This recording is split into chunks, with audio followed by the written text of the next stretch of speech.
Panlulumo at panghihinayang na lang sigurado ang mararamdaman ng isang contestant sa tawag ng tanghalan sa It's Showtime na si Marco Adobas.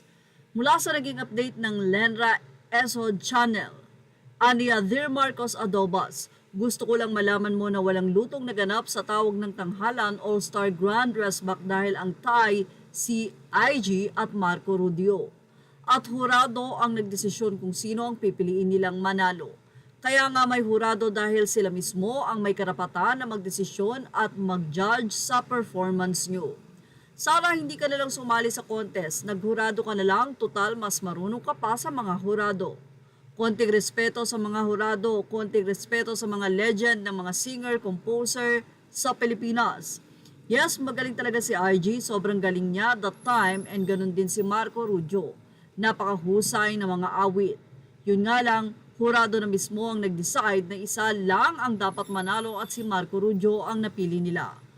Maluto sanang tumanggap or matuto sanang tumanggap ang pagkatalo, matuto sanang tumanggap desisyon ng mga hurado, at last, sabit ka na nga lang sa Team Alon, ikaw pa ang may attitude.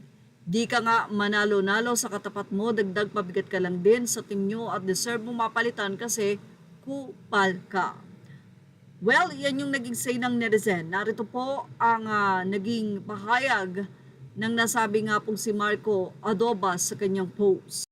Mula sa kanyang Facebook page, ibinahagi ni Marco Adobas ang kanyang sentimiento hinggil sa nasabi nga pong pagsasabi niya na grabing cooking show daw mga boss. Kala ko pagaling ang kumanta, yun lang laban, pasarapan pala ng luto.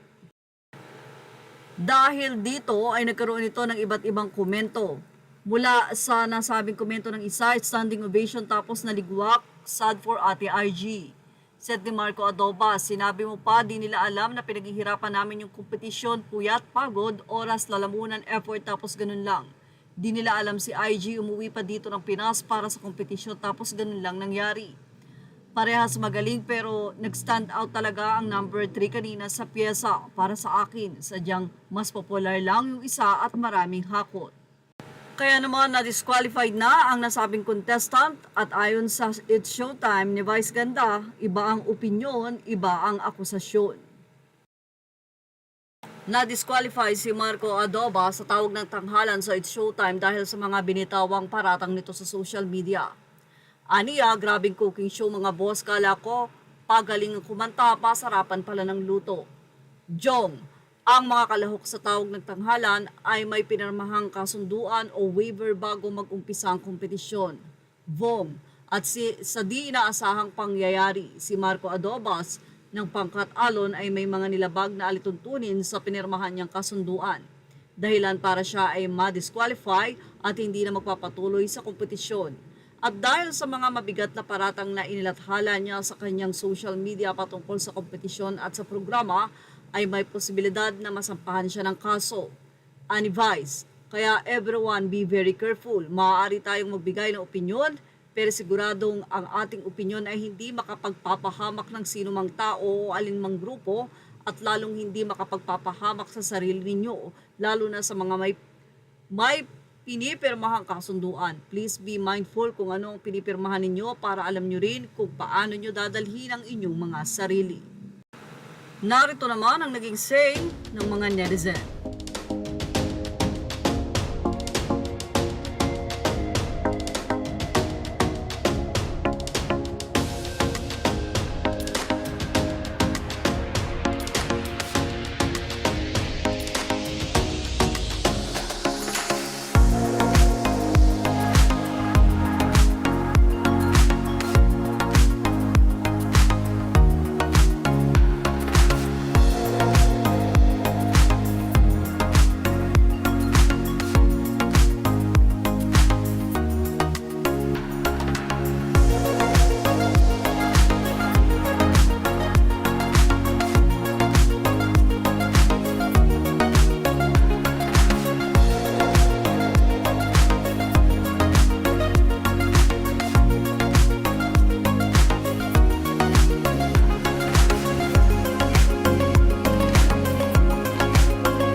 the rightful owners. Please like, share, and subscribe.